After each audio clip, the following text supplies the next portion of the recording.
오늘은 구원 오직 은혜로 라는 제목으로 우리 함께 은혜를 나누도록 하겠습니다. 오늘 말씀에는 딱 두 종류의 사람이 있다 이렇게 표현하고 있습니다. 첫 번째는 구원받은 사람, 두 번째는 구원받지 못한 사람, 그렇게 구별이 된다고 합니다. 여러분들은 어디에 속합니까? 구원 받으셨습니까? 아멘. 혹시 구원을 못 받았다, 아직 좀 의심이 된다, 아직 확신이 없다 하시는 분들, 오늘 말씀을 통하여서 굳건한 믿음으로 주님 앞에 서시기를 주님의 이름으로 기도합니다. 왜냐하면 중간지대는 없습니다. 하나님을 믿든지 믿지 않든지 이 두 가지의 모습으로 우리의 삶이 구별이 된다, 이렇게 말씀하기 때문입니다. 자, 오늘 말씀은 어떻게 구원을 받는가, 여기에 대해서 성경적인 본질적 원리를 설명해 주고 있습니다. 사실 여러분, 우리가 1장 3절부터 오늘 읽었던 2장 10절까지 여러분들이 이 말씀을 잘 여러분들이 기억하시기를 바랍니다. 왜냐하면 구원에 대한 상세한 설명이 이 안에 있기 때문입니다. 그래서 여러분 1장 3절부터 2장 10절 오늘의 말씀까지 여러분들 나름대로 잘 기록하시고, 또 지금까지 설교한 내용들을 잘 한번 나중에 또 인터넷을 통하여서 다시 한번 정립하시고 들어보시면 구원에 대한 교리를 확실하게 여러분들이 잘 기억하실 수 있습니다. 그래서 누군가가 혹은 이단 혹은 누군가가 나에게 질문을 해올 때 구원에 대해서 여러분들이 잘 설명을 해줄 수 있는 겁니다. 그래서 여러분들이 그냥 내가 받은 그 구원에 대해서 누군가에게 설명할 정도로 되어야 내가 정말 구원에 확신이 있고 그 안에서 잘 설명하면서 구원을 또 전도를 할 수 있다 하는 것을 여러분들이 기억하셔서 이 말씀들을 잘 여러분 정립하시기를 바랍니다. 여러분들이 잘 소화하면 성경적으로 구원에 대한 그 교리, 믿음, 흔들리지 않는 믿음으로 주님 앞에 서실 수 있을 겁니다. 자, 그런 의미에서 우리 1장 3절부터 좀 정리해서 보면 하나님께서는 우리에게 하늘에 속한 신령한 복을 주셨다, 그렇게 말씀하고 있죠. 그것이 첫 번째는 하나님의 자녀가 되는 것입니다. 두 번째는 하나님 나라의 기업을 이을 자로 상속자가 되는 축복을 허락해 주신 것입니다. 자, 그런데 이 세상은 그것을 알지 못해요. 주님께 택함 받은 자들만 그것을 알 수 있습니다. 어떻게 알 수 있습니까? 지혜와 계시의 성령께서 우리의 마음속에, 우리가 믿는 그 순간 하나님의 그 영이 우리에 임하셔서 지혜와 계시로 깨닫게 해주신다. 하나님의 말씀을 읽을 때, 들을 때, 설교를 들을 때 깨닫고 말씀을 접할 때에 그것을 깨닫게 해주신다라고 하는 겁니다. 그런데 이 축복은, 이 은혜는 모든 자에게 하나님께서 말씀으로 나아가게 하셨지만 결국에는 누구만이 듣습니까? 바로 예수 그리스도 안에 있는 자들에게만 이 역사가 이루어진다 하는 것을 여러분 우리는 기억해야 하는 것입니다. 그래서 우리는 하나님을 만나기 전에는 어떠한 상태였습니까? 죄와 허물로서 타락하고 부패한 본질상 진노의 자녀였다라고 2장 2절에 3절에도 말씀해 주고 있지 않습니까? 이런 본질상 진노의 자녀였지만, 타락하였지만, 부패하였지만 예수 그리스도 안에 거하며 예수 그리스도를 믿음으로 그 예수 그리스도의 긍휼하신 사랑으로 바로 우리가 죄에서 해방되고 자유함을 얻게 되었다. 그것을 믿음으로 말미암아 구원에 이르게 되었다 하는 것을 말씀해 주고 있는 것입니다. 그 믿음으로 여러분 십자가의 사건을 보아야 하는 겁니다. 예수께서 그 십자가에서 죽으시고 부활하시고 하나님 우편에 앉아 계실 때에 주님께서 믿음의 자녀들을 함께 살리시고 함께 일으키시고 함께 하나님의 우편에 앉게 하셨다. 이것이 하나님의 능력이요 구원의 능력인 줄로 믿습니다. 이 모든 것을 잘 보니까 성부, 성자, 성령 하나님이 다 나오게 되는 것이죠. 삼위일체 하나님의 능력의 사역, 그 능력의 힘이 바로 하늘로부터 우리에게 주시는 축복인 줄로 믿습니다. 이것을 여러분 잘 정립하시고 여러분들 오늘 말씀을 또 마무리하면서 여러분들 나름대로 잘 정리해 놓으시면 좋을 것 같습니다. 여러분, 이 구원은 무엇으로 성취가 됩니까? 오늘 8절에 뭐라고 얘기하고 있습니까? 여러분 8절을 눈으로 한번 잘 따라오십시오.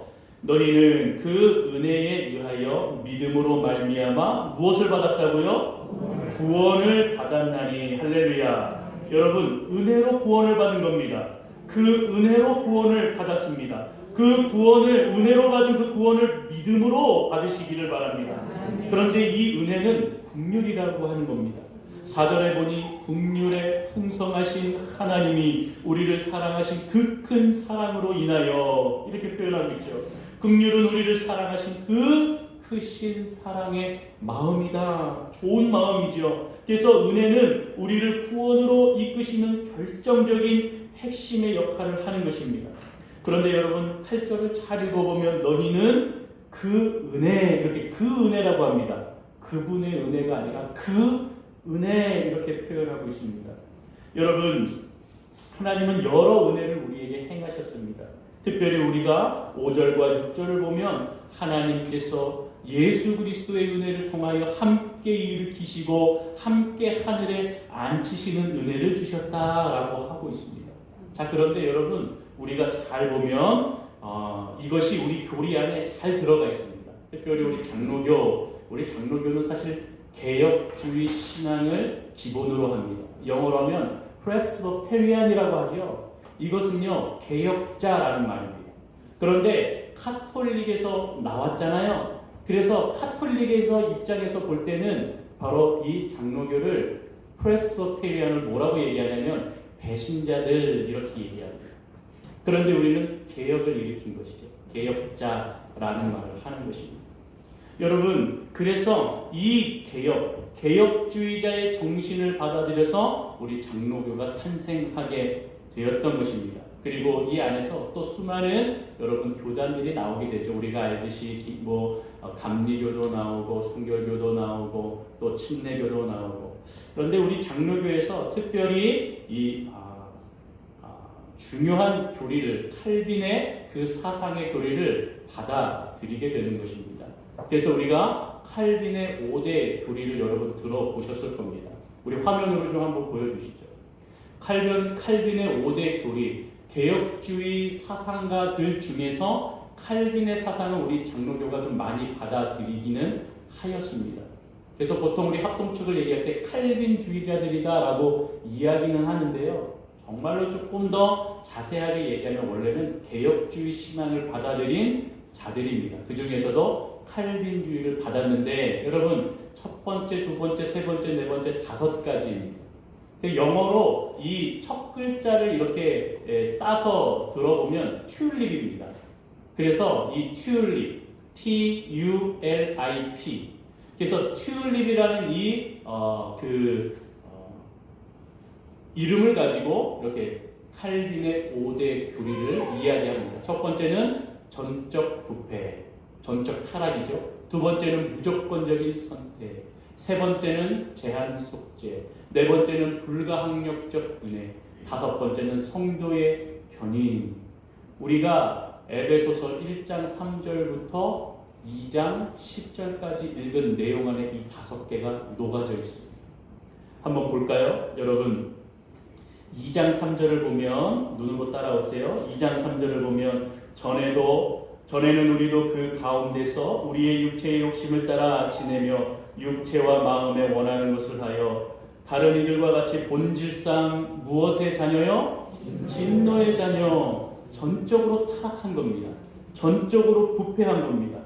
여러분 우리의 힘으로 우리는 본질상 진노의 자녀였기 때문에 모든 인간은 하나님 앞에 부패하였고 모든 인간은 죄인이다 라고 하는 것이 성립이 되는 것이죠.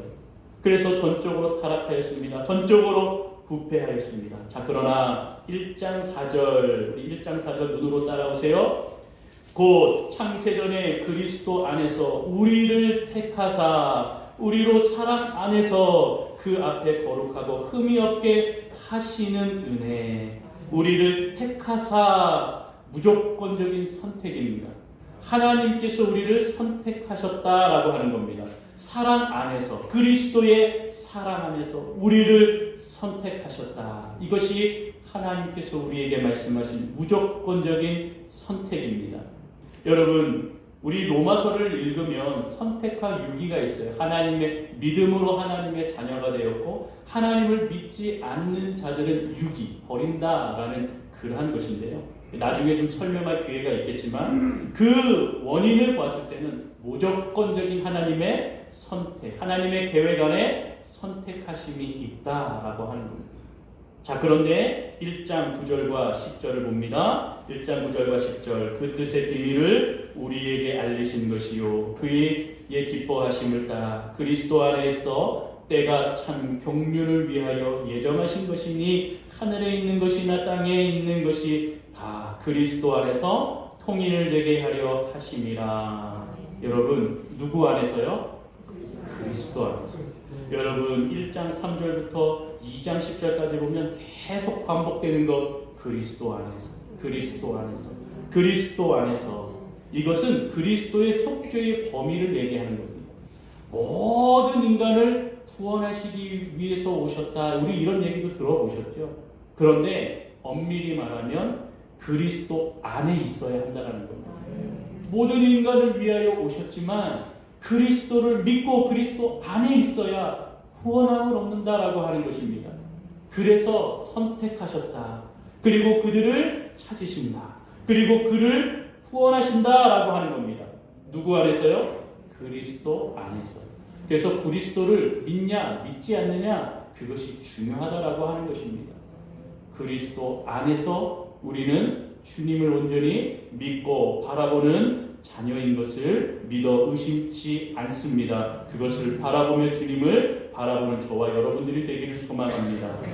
여러분, 또한 1장 19절부터 20절을 보면 그의 힘의 위력으로 역사하심을 따라 믿는 우리에게 베푸신 능력의 지극히 크심이 어떠한 것을 너희로 알게 하시기를 구하노라. 그의 능력이 그리스도 안에서 역사하사 죽은 자들 가운데서 다시 살리시고 하늘에서 자기의 오른편에 앉히사라고 나오죠. 여러분, 그의 능력이 그리스도 안에서 역사하셔서 죽은 자들 가운데서 다시 살리시고 하나님의 오른편에 앉으시는 불가항력적인 은혜가 있다라는 겁니다. 이것은 거부할 수 없는 은혜입니다. 내가 아무리 거부하려고 하여도 거부할 수 없는 그 은혜, 불가항력적인 은혜로 저와 여러분들을 주님께서 택하여 주시고 주의 자녀로 택하여 주셨다 하는 것을 여러분 의심하지 않고 온전히 믿으시기를 바랍니다. 또한 1장 13절을 보십시오. 1장 13절을 보면 그 안에서 너희도 진리의 말씀 곧 너희의 구원의 복음을 듣고 그 안에서 또한 믿어 약속의 성령으로 인치심을 받았으니 성령으로 인하여 인치심을 받았다. 이 사람은 나의 자녀다. 반드시 내가 구원하겠다. 성도의 견인입니다. 그래서 하나님께서 끝까지 그를 구원으로 인도하신다. 견인하신다. 그래서 성도의 견인이다. 그래서 5가지 여러분 꼭 기억하십시오. 전적인 타락. 인간은 전적으로 타락하였습니다. 모두가 다 죄인입니다. 하나님께서 그리스도 안에서 그리스도 하나님의 계획 안에서 선택하셨습니다. 그리고 그리스도 안에 있는 자들만 구원하시기로 제한 속죄하셨습니다. 그러나 그 은혜는 나의 힘으로 되는 것이 아니요 저항할 수 없는 하나님의 은혜로, 거부할 수 없는 그 은혜로 나에게 다가오셨습니다. 나를 만나주셨습니다. 그리고 한 번 주의 성도로 택하신 자는 끝까지 주의 은혜 아래 구원으로 인도하시는 그 하나님의 구원의 성실하심이 있다는 것입니다. 이 모든 것이 그 은혜로 그리고 하나님의 능력이라고 말하겁니다. 그래서 인간은 자랑할 수 없다고 얘기합니다. 하나님은 인간을 자랑할 수 없도록 하셨습니다. 만약에 인간이 스스로를 구원할 수 있다면 자랑할 수 있겠지요. 인간이 만약에 자기가 스스로 구원할 수 있다면 온 세상을 지배해도 상관이 없겠죠. 만약에 인간이 스스로 구원할 수 있다면 하나님도 필요 없을 것입니다. 그런데 여러분, 중요한 것은 무엇입니까? 가장 중요한 것. 인간은 아무리 힘쓰고 노력하고 애써도 구원을 할 수가 없는 겁니다. 스스로를 구원할 수가 없는 겁니다. 구원은 하나님의 손안에 있는 것입니다. 구원은 하나님의 은혜로 가능한 것입니다. 그러기에 우리가 은혜를 구하는 것이고 주님의 사랑을 구하는 것이고 믿음을 구하는 것이고 하나님 앞에 서는 겁니다. 여러분, 스스로 통치할 수 없는 그 이유가 여기에 있지요. 우리는 스스로 구원할 수 없습니다. 인생의 가장 중요한 이 구원의 문제가 내 스스로 해결할 수 없기 때문입니다. 하나님의 손안에 달려있다는 그 사실을 잊지 마시기를 바랍니다. 자, 그러기에 오늘 본문에서 나오는 오직 그 은혜로 구원을 받는데 그 은혜 안에 있는 내용은 바로 두 가지가 있습니다. 첫 번째는 하나님의 선물, 8절에 나오죠. 두 번째는 우리는 그가 만드신 바라 라고 10절에 말씀하고 있습니다. 그 은혜로 받은 구원 첫 번째 하나님의 선물. 자, 우리가 받은 최고의 선물은 무엇입니까? 구원입니다. 우리는 구원을 받았습니다. 구원은 하나님이 주신 선물입니다. 예수님이 살던 1세기에 우리가 좀 선물의 의미를 좀 볼 필요가 있습니다.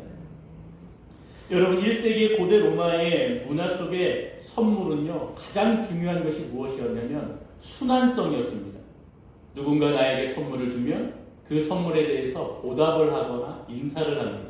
그리고 받은 거에서 그치지 않고 이 선물 받은 것을 나눠주기도 하고 또 나도 선물을 주어서 준비해서 누군가에게 주기도 하고, 그래서 고대 로마에서는 이 선물은 순환성이 참 중요했습니다.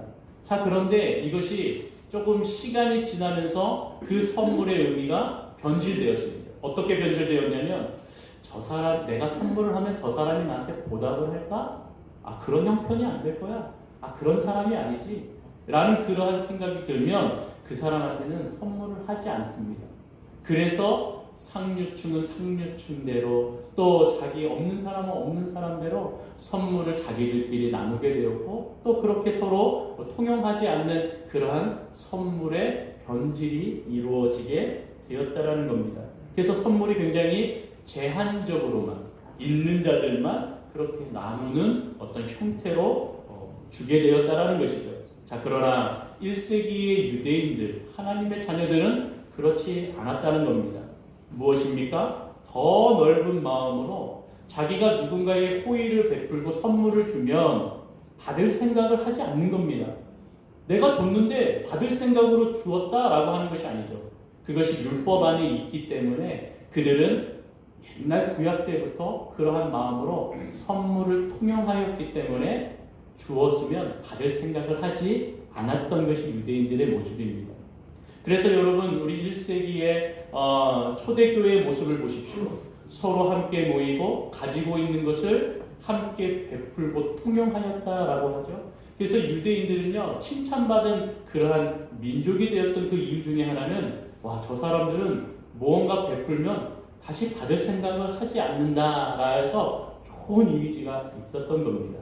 자, 신명기 24장 13절 우리 본문을 통해서 함께 읽어봅니다. 시작. 해질 때에 그 전단물을 반드시 그에게 돌려줄 것이라. 그리하면 그가 그 옷을 입고 자며 너를 위하여 축복하리니 그 일이 내 하나님 여호와 앞에서 내 공의로움이 되리라. 아멘. 누군가가 급하게 돈이 필요했는데 자기의 옷을 전당 잡혀서 돈을 갑자기 구하는 것이죠.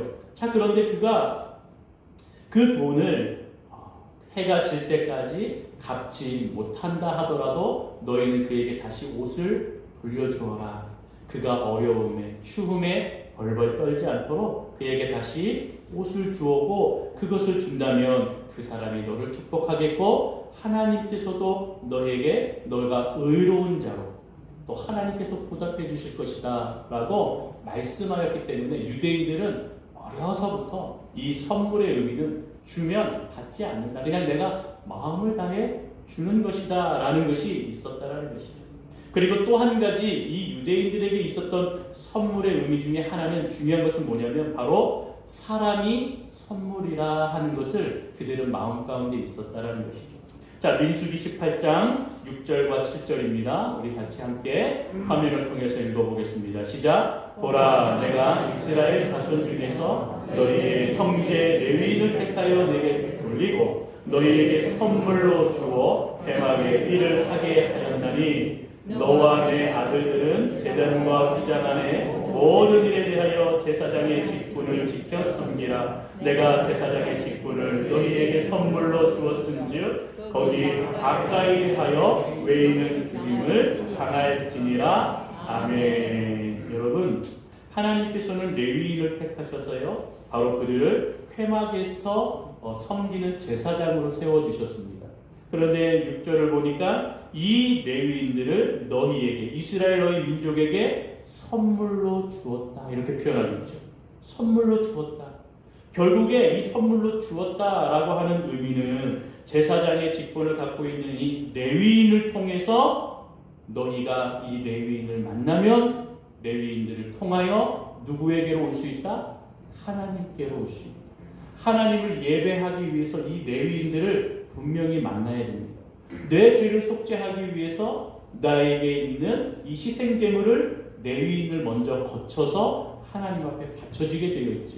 그렇기 때문에 레위인을 너희에게 선물로 주었다 이렇게 표현하고 있는 것입니다.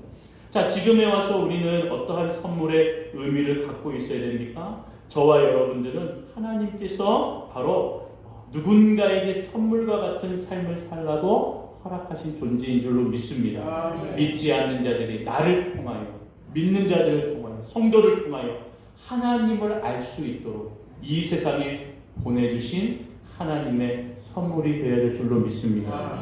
오늘 우리가 그러한 마음으로 저와 여러분들이 누군가에게 선물이 되는 삶을 살아가야 되는 것이죠. 저와 여러분들도 우리가 하나님을 믿기 전에 분명히 누군가가 하나님께로 전도하고 인도하셨을 겁니다. 물론 스스로 믿어서 이렇게 교회 나오신 분도 계시겠지만 우리가 신앙생활을 하면서 저분의 신앙, 저분의 믿음을 좀 나도 본받고 싶다 하는 그러한 분들이 분명히 계실 겁니다. 그런 분들이 저에게, 우리 모두에게 선물이 되는 것입니다.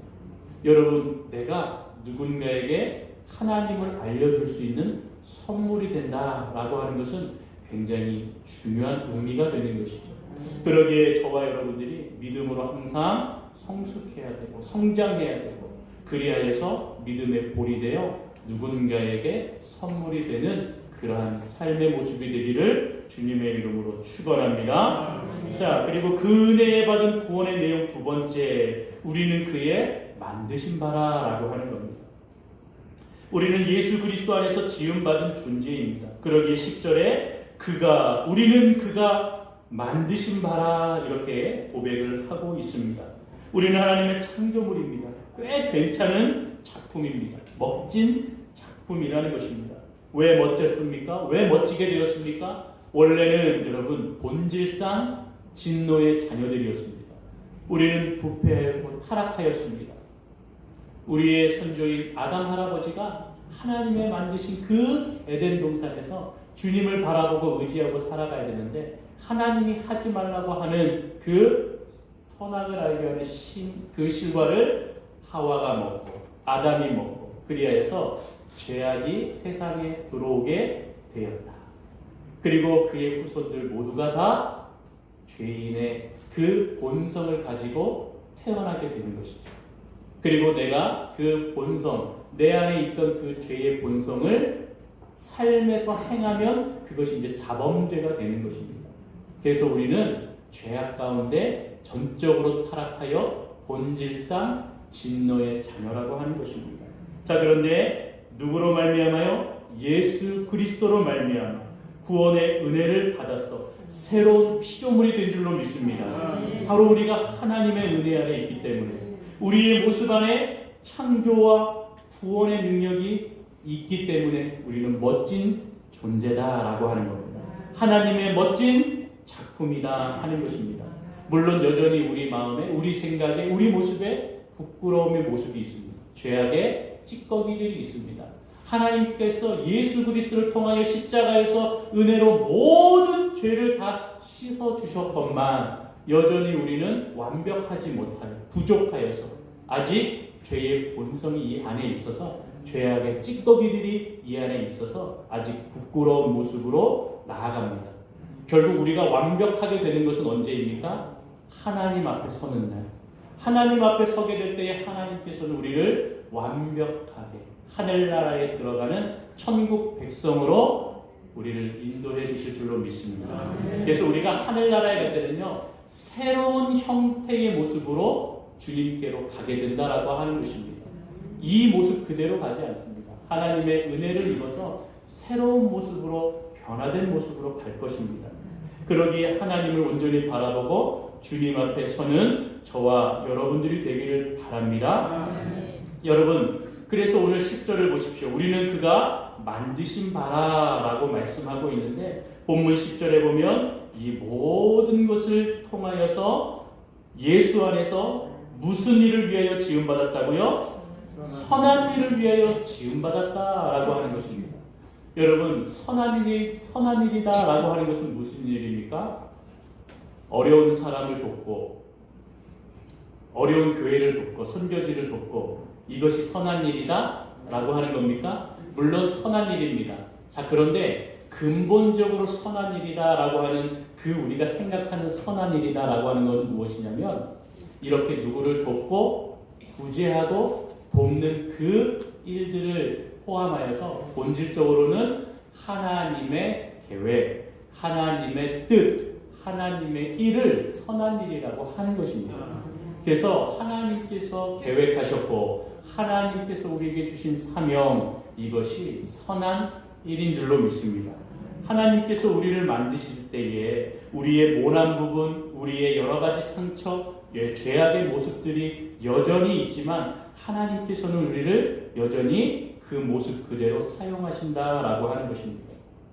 여러분, 고린도후서 12장 7절과 10절까지를 보면 바울이 하나님 앞에 자기의 육신의 가시가 있어서 이것을 고쳐달라고 기도를 합니다. 몇 번 기도하지요? 3번 기도합니다. 하나님 고쳐주세요. 하나님 낫게 해주세요. 하나님 고쳐주셔야 내가 사역을 잘 감당하지 않겠습니까? 그렇게 말씀하고 있죠. 오늘 본문에 화면에 나와 있죠. 우리 같이 한번 좀 읽어봅니다. 시작. 예.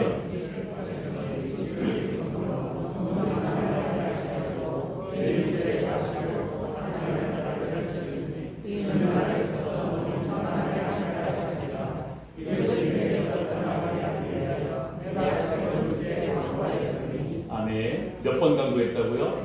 3번 강구하였습니다. 여러분, 근데 제가 이 성경을 좀 묵상하면서 보았을 때 저는 하나님께서, 예수님께서 이 바울의 기도를 들어주시지 않았다라고 저는 처음에 믿었습니다. 이게 저와 같은 생각을 하신 어떤 목사님이 계시더라고요. 그래서 그 목사님이 이 말씀을 묵상하면서 자기 안에 있는 쓴뿌리, 자기 안에 있는 모난 것들, 하나님 나도 바울처럼 또 낫게 해주시고 주님 앞에 하는데, 이 바울의 모습을 보며 하나님 참 이렇게 말씀, 하나님이 이 은혜 아래 이 모든 것을 들어주시지 않을 때도 계시군요. 그래서 나의 기도를 들어주시지 않는 것입니까? 라고 기도하는데, 어느 날 어떤 집회에 갔는데 그 목사님이 이 본문을 가지고 이야기를 하더래요.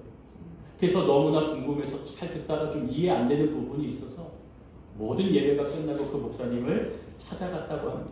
찾아가면서 목사님, 저에게는 이러한 아픔과 이러한 어려움이 있어서 내가 열심히 기도하고 나갔지만 하나님이 들어주시지 않아서 오늘 이 바울의 기도처럼 3번이나 기도하고 주님 앞에 바울이 구한 것처럼 내가 열심으로 구했지만 하나님이 들어주시지 않는군요. 나도 그러한 마음으로 있기 때문에 내가 참 마음이 무겁습니다 라고 그렇게 고백하니까, 아니지요, 하나님께서 응답하셨지요. 그 기도를 들어주셨습니다. 아니, 목사님 무슨 말씀 하시는 거죠? 분명히 들어주시지 않았습니다. 성경에도 그렇게 기록이 되었는데요. 왜 들어주셨다고 이야기하시죠? 그러니 목사님, 그 뒤에 9절과 10절을 다시 한번 잘 읽어보십시오 라고 그렇게 얘기했답니다. 여러분, 9절과 10절, 고린도후서 12장 9절과 10절을 같이 읽겠습니다. 시작.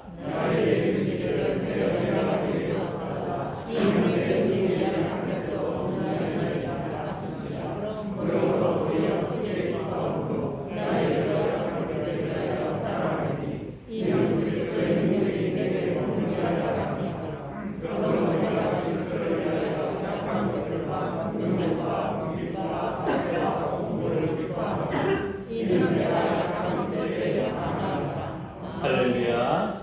아멘. 여러분, 이 목사님이 이렇게 좀 질문을 하고 조금 충격을 받았던 것이죠. 예수님이, 하나님이 응답을 하셨죠. 아닌데요, 응답하시지 않았는데, 그런데 예수님이 말씀하시잖아요. 내 은혜가 너에게 뭐하다고요? 족하다라고 이야기하시면서 그 다음에 뭐라고 이야기하십니까? 내가 너의 약함을 사용하겠다.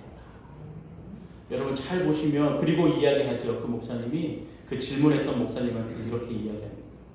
바울이 자기 육체의 가시를 가지고 4번, 5번, 6번 또 그 뒤로 기도하셨습니까? 보니까 기도하지 않았거든요. 그것은 무엇입니까? 주님의 응답으로 듣고 주님께서 나에게 응답하셨구나.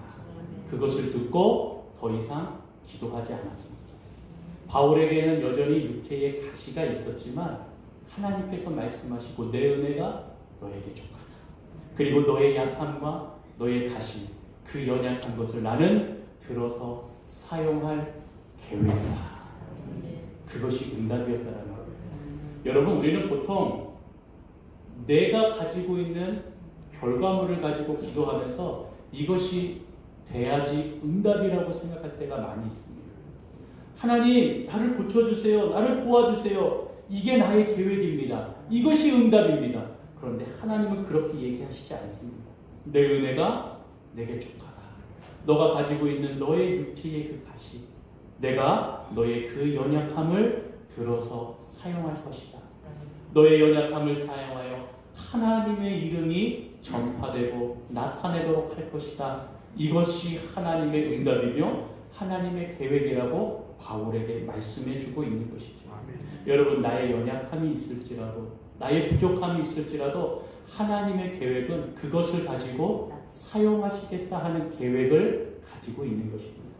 그것을 가지고 하나님의 뜻, 하나님의 계획으로 하나님 앞에 서는 것, 그 일, 그것이 오늘 10절에 나를 만드시고 하나님 예수 그리스도 안에서 그 선한 일을 하도록 나를 지으셨다. 하나님은 나의 아픔도 그것을 하나님의 작품으로 만들어 놓으셨다는 거예요. 오늘 여러분, 저와 여러분들이 그 믿음으로 이 일에 온전히 선한 사역을 감당할 수 있는 믿음이 있기를 소망합니다. 여러분, 10절에는 선한 일이라고 단 한 번 기록되어 있지만 그렇지 않습니다. 10절 중반에 보면 이 일은 하나님이 전에 예비하사 이렇게 표현하고 있죠. 이 일이라는 것은 무엇입니까? 선한 일, 선하게 지음받은 대로 하나님의 계획대로 하는 그 일, 선한 일을 포함하고 있습니다. 또한 뭐라고 얘기합니까? 우리가 또 쭉 읽어보면 그 마지막 10절 하반절에 우리로 그 가운데서 행하게 하려 하십니다. 그 가운데서 행하게 하려는 것이 무엇입니까? 하나님의 계획, 하나님의 뜻, 하나님의 선한 일이라고 하는 것입니다. 여러분 잘 보시면 2절과 대조가 되지 않습니까? 2절에 보면, 2장 2절에 보면 뭐라고 합니까? 그때에 너희는 그 가운데서 행하여, 그때에 너희는 그 가운데에 행하여, 그때가 언제입니까? 죄와 허물로 죽었던 너희의 그때, 죄와 허물 속에 있었던 그때는 죄와 허물과 그 모습으로 세상의 풍조와 불순종의 모습으로 너희는 살아갔지만 이제 10절은 어떻게 됩니까? 반대로 어떻게 되었어요? 구원의 은혜를 받고 하나님 예수 그리스도 안에서 하나님의 선하신 그 일들 가운데에 행하며 사는 존재가 되었다라고 하는 것을 말해주고 있는 것입니다. 사랑하는 성도 여러분, 저와 여러분들의 소속이 바뀌었습니다. 예수를 믿기 전에는 바로 죄와 허물과 세상의 풍조와 불순종의 모습으로 살아갔지만 예수 그리스도 안에서 주님을 만났을 때에는 어떻게 됩니까? 우리의 소속이 바뀌고 하나님의 계획과 하나님의 은혜 아래 살아가는 존재가 되었던 것입니다. 우리가 오늘 이것을 믿고 주님을 온전히 바라보는 저와 여러분들이 되어야 될 줄로 믿습니다. 여러분, 정리하자면 구원받은 사람은 선한 일을 하도록 하나님께서 창조하셨다. 그렇기 때문에 우리가 내가 선한 일을 하고자 하는 마음, 하나님의 뜻에 순종하려고 하는 마음이 있다면 내가 구원받은 존재다라고 하는 겁니다. 의심할 필요가 절대 없는 겁니다. 그러나 내 마음속에 이 선한 일을 하고자 하는 사명을 감당하고자 하는 마음이 나에게 줄어들었습니다. 목사님, 좀 이렇게 내가 좀 부족합니다.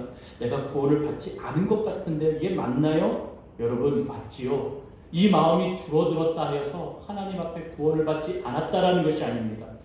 줄어들 수 있습니다. 식을 수 있습니다. 그렇기 때문에 어떻게 됩니까? 다시 불을 지펴야 하는 겁니다. 다시 주님의 은혜 아래 서야 되는 것입니다. 은혜를 구하고 하나님, 내가 구원받은 자로서 내 마음에 식어져 있는 이 마음들, 하나님 다시금 주님을 바라보며 하나님께서 나를 지으시고 나를 하나님의 자녀로 세우셨고 구원의 능력과 구원의 은혜를 주셨는데 하나님 선한 일을 하도록, 하나님의 일을 하도록, 하나님의 뜻 가운데로 거하도록 주님이 나를 붙들어 주셨는데, 주님, 내가 아직도 앉아있고 누워있고 일어서지 못함을 하나님 용서하시고 주님을 바라보게 하시고 성령이여 나를 하나님께서 함께 해주셔서 주님 은혜 아래 거할 수 있도록 인도해달라고, 이 선한 일 사명을 잘 감당할 수 있도록 주님께서 붙들어 달라고 기도하는 저와 여러분들이 되어야 될 줄로 믿습니다. 여러분, 중요한 것은 무엇이냐면요, 내가 선한 일을 한다, 우리 교회가 미자리 교회를 돕는다, 선교사님을 돕는다, 선한 일이죠, 좋은 일이죠. 그런데 중요한 것이 빠지면 안 됩니다. 무엇입니까? 하나님이 빠지면 안 된다는 거예요. 하나님이 빠지면 그것은 선한 일이 아닙니다.